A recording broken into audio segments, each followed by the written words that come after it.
My brother introduced me to the buyers as the girl who handles the napkins. We were standing in the middle of the venue. I rebuilt one leaking roof and one booked Saturday at a time. Under the string lights I hung myself, and Marcus waved at me the way you point out a light fixture that comes with the building. That's my sister Miranda. She does the brides and the tablecloths.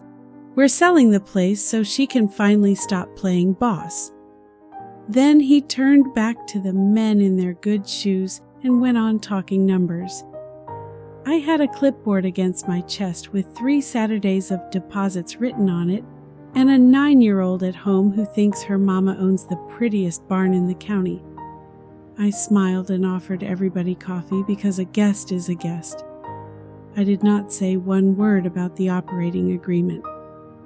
When a woman has carried a business up out of a hole by herself, she learns the difference between the man who runs his mouth in a room and the name the paperwork actually needs. My name is Miranda Cole. I am 38.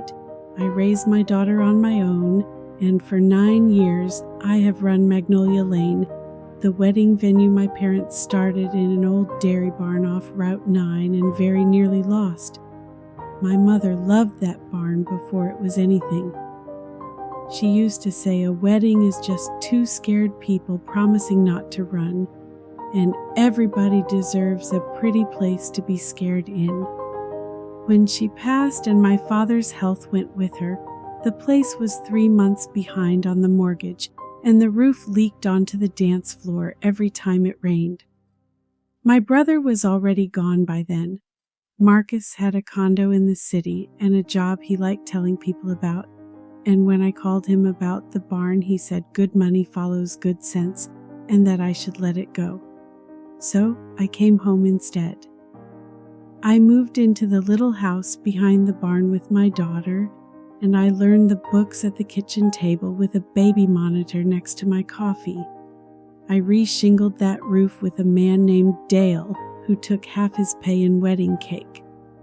I called every florist and every caterer in 2 counties and asked them to trust a woman with a leaking barn and a binder full of plans.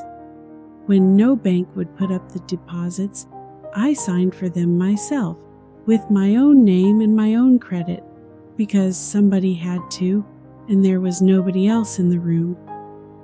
Slowly, the Saturdays filled up. Then they filled up a year out. The barn that leaked became the place girls drove past in high school and promised themselves. And the month we booked our 40th wedding of the year, Marcus came home. He was charming about it. He always is.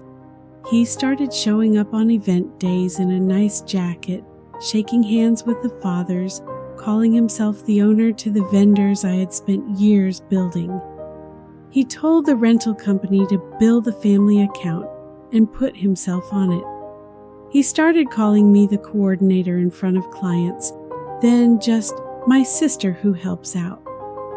I let it slide longer than I should have. A woman can talk herself into a lot of patience when the man being unfair to her is the only brother she has left. What Marcus never bothered to learn was how the company was actually built, back at the very start, when the barn still smelled like rain and rot. I did one thing right that I never made a fuss about. When we turned Magnolia Lane into a real company, I did not let it run on a handshake. I sat with a lawyer in town, and because I was the one who rebuilt the place and signed personally for those first deposits, the operating agreement named me a managing member with consent rights. It said, in plain language anybody could read, that selling all or substantially all of the company's assets required the written consent of every managing member. My mother's name was on the dream. My name was on the document. I never waved it at a soul.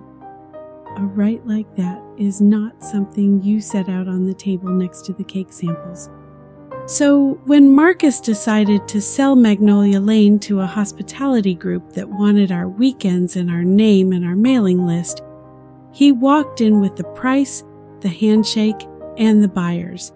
He did not walk in with my signature, It genuinely never crossed his mind that he needed it. To him, I was the help.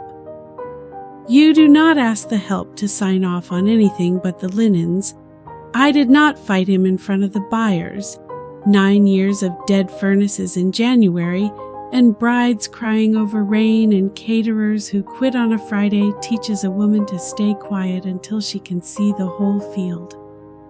I had no interest in shaming my brother in a room full of strangers. I knew where Marcus had stopped reading. He had the buyer, the price, and the swagger. He did not have the one page that mattered. The buyers were a careful outfit, and careful outfits do not hand over that kind of money on a story. Their lawyers did what good lawyers do. They asked for the company's records, the formation documents, the operating agreement, all of it. And an operating agreement does not care who showed up in the nice jacket. It reads exactly as it was written. Every page came back the same. The company could not sell the barn, the booking calendar, or the name without the written consent of all of its managing members. There were 2. One of them was me, and I had not signed a thing. We all sat down at the closing anyway, because Marcus was sure it was a formality. A title company conference room, a long table, the buyers on one side.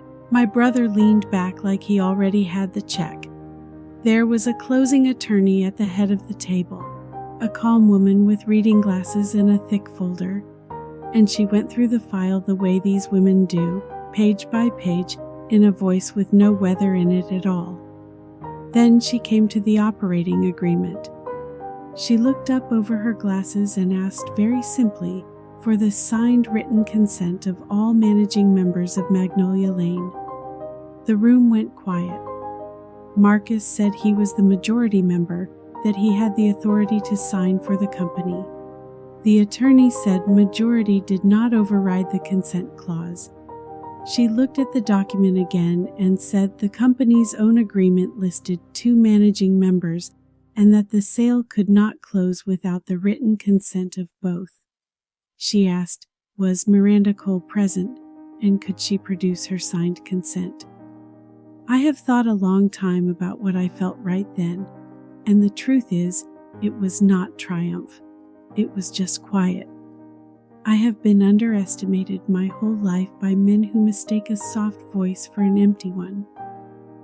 I folded my hands on the table, and I said that yes, I was Miranda Cole, that I was a managing member of the company, and that I had not consented and would not be consenting today. I said the barn was not for sale. You have never seen a man go so gray so fast. Marcus said my name like it was a door closing.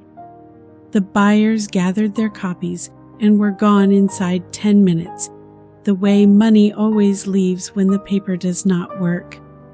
My brother sat there in his nice jacket in an empty room and finally understood that the company he tried to sell out from under me had been holding my name in its own founding pages the entire time he was calling me the help. I bought him out over the next 18 months, with the coming season's deposits, a small business loan, and every Saturday Magnolia Lane already had on the books. It was not quick, and it was not clean, but in the end it was mine. He took the last check in the city back, and he does not come to event days anymore. I will not pretend that does not sit heavy some nights. He is still my brother. Magnolia Lane is mine now, free and clear, with my name on the dream and the document both.